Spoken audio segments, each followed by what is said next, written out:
નમસ્કાર મિત્રો, સ્વાગત છે તમારું વિડીયોમાં। તમે જોઈ રહ્યા છો દેશ, દુનિયા અને ગુજરાતના તાજા સમાચાર। ચાંદીમાં તોફાની તેજીનો દોર, એક ઝાટકે 3700 રૂપિયાના ઉછાળા સાથે વાયદાનો ભાવ 2,25,000ની નજીક જોવા મળ્યો। વધુ 3 રાજ્યો અને એક કેન્દ્ર શાસિત પ્રદેશની SIR ડ્રાફ્ટ યાદી જાહેર કરાઈ। ચૂંટણી પંચે 95 લાખ ઉમેદવારોના નામ રદ કર્યા। સ્નેહાંજલિ સોસાયટીમાં 40 વર્ષ જૂના 25 બંગલા પર ફર્યું AMCનું બુલડોઝર, પરિવારોની આત્મવિલોપનની ચીમકી જોવા મળી। ભાજપના મહિલા નેતાએ દિવ્યાંગ મહિલાને અપશબ્દો કહ્યા, ટીકા થતા પાર્ટીએ ફટકારી નોટિસ। મહારાષ્ટ્રમાં NDAમાં મડાગાંઠ યથાવત, ભાજપની ઓફર સામે શિંદે સેનાએ બતાવ્યા તેવર। ભાવનગરમાં પ્રતિબંધિત પ્લાસ્ટિક સહિતના મામલે 207 આસામી પાસેથી 37,000નો દંડ વસૂલાયો। બાલાસિનોરમાં મુખ્ય રસ્તાના દબાણો અંગે રેવન્યુ, નગરપાલિકા અને પોલીસનો સંયુક્ત સર્વે જોવા મળ્યો। લાલ માંડવા ગામમાં 37 વૃક્ષોનું ગેરકાયદે છેદન કરતા કાર્યવાહી કરાઈ। જામનગરના બહુચર્ચિત દુષ્કર્મ કેસમાં પીડિતાને ધમકાવવાનો પ્રયાસ, આરોપીના ભાઈ સામે પોલીસ અરજી કરાઈ।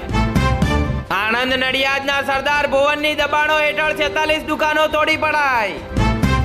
ભાવનગરમાં છેલ્લા 7 માસથી સિટી બસ સેવા બંધ, 20 જાન્યુઆરીથી બસ સેવા શરૂ થશે।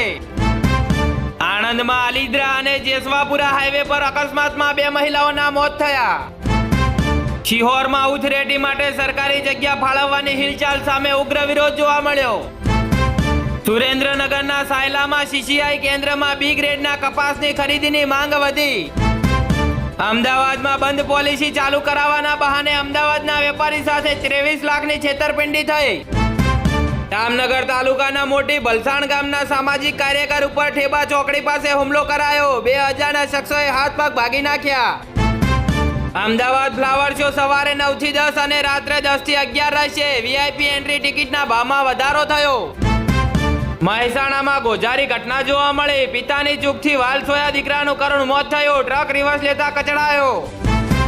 સુરેન્દ્રનગરના જસમતપુરની કેનાલમાં 27 દિવસ બાદ પિતાનો મૃતદેહ મળ્યો। કાંકરિયા કાર્નિવલમાં જનારા લોકો ભગવાન ભરોસે, 5,000 કરોડના વીમા કવચમાં AMCનું ભોપાળું જોવા મળ્યું। સુરેન્દ્રનગર જિલ્લા કલેક્ટર અને નાયબ મામલતદારના ઘરે ઈડીના દરોડા જોવા મળ્યા। 20 દિવસથી બંધ અમદાવાદનો સુભાષ બ્રિજ તોડી પડાશે, આજે રિપોર્ટ બાદ તંત્ર લેશે નિર્ણય। અમદાવાદના બાપુનગરમાં હત્યા આપઘાતની ચોંકાવનારી ઘટના જોવા મળે, પતિ પત્નીના ઘર કંકાસનો લોહિયાળ અંત થયો। અમદાવાદ ઢસા રોડ પર ટ્રક અને કાર વચ્ચે ભીષણ અકસ્માત, 2 યુવકના ઘટના સ્થળે મોત થયા, એક ગંભીર રીતે ઇજાગ્રસ્ત થયો। રાજકોટમાં ચાલતી ટ્રેનમાં જામનગરના નિવૃત્ત SI પર જીવલેણ હુમલો, લૂંટારાઓ રિવોલ્વર અને મોબાઈલ લઈને ફરાર થયા। વડોદરા દાહોદ વડોદરા મેમુ ટ્રેન 28 દિવસ અસ્થાયી રીતે રદ કરાઈ, તારીખ 2 થી 30 જાન્યુઆરી સુધી સેવા બંધ, મુસાફરોને હાલાકી। જામનગરમાં કાલાવડ નાકા બહાર રંગમતી નદીના પુલ પરથી કોઈ અજાણ્યા વ્યક્તિએ કૂદકો માર્યાની વાત વહેતી થતા મોડી રાત્રે લોકોના ટોળા એકત્ર થયા। જામનગર શહેર ભાજપના પૂર્વ અગ્રણીના 2 પુત્રો ઉપર શાક માર્કેટ વિસ્તારમાં વાહન ખસેડવા બાબતે તીક્ષ્ણ હથિયાર વડે હુમલો કરતા દોડધામ મચી। બેંગલુરુમાં હચમચાવતી ઘટના જોવા મળી, સોફ્ટવેર એન્જિનિયર પતિએ બેંકમાં કામ કરતી પત્નીને 4 ગોળીઓ ધરબી દીધી। સુરેન્દ્રનગરમાં જમીન કૌભાંડ જોવા મળ્યો, નાયબ મામલતદાર ચંદ્રસિંહ મોરીની ઈડી દ્વારા ધરપકડ કરાઈ, 14 દિવસના રિમાન્ડની માંગ કરાઈ। વડોદરા સ્ટેશન પર 25 દિવસનો બ્લોક જોવા મળ્યો, અમદાવાદથી જતી આવતી ટ્રેનોની અસર જોવા મળી। વડોદરા ટ્રેનોનું ટ્રાફિક ઘટાડવા સુરત સાઈડથી આવનારી ટ્રેનોને પ્લેટફોર્મ નંબર 4, 5 અને 6 પર ડાયવર્ટ કરવા રજૂઆત કરાઈ।